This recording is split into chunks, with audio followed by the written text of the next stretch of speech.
नमस्कार. आपण पाहत आहात कलमवीर मराठी लाईव्ह.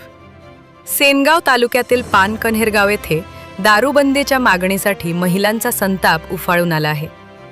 गावातील वाईन बार विरोधात महिलांनी आक्रमक भूमिका घेत थेट आंदोलनाचा इशारा दिला आहे.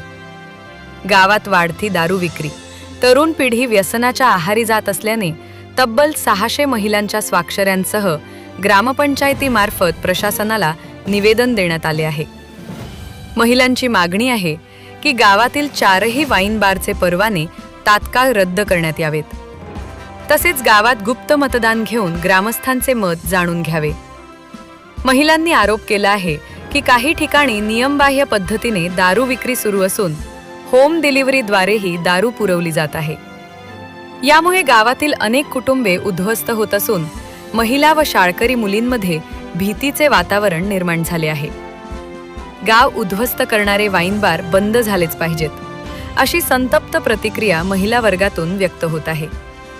दरम्यान प्रशासनाने तात्काळ निर्णय घेतला नाही तर जिल्हाधिकारी कार्यालयावर भव्य मोर्चा काढण्याचा इशाराही महिलांनी दिला आहे.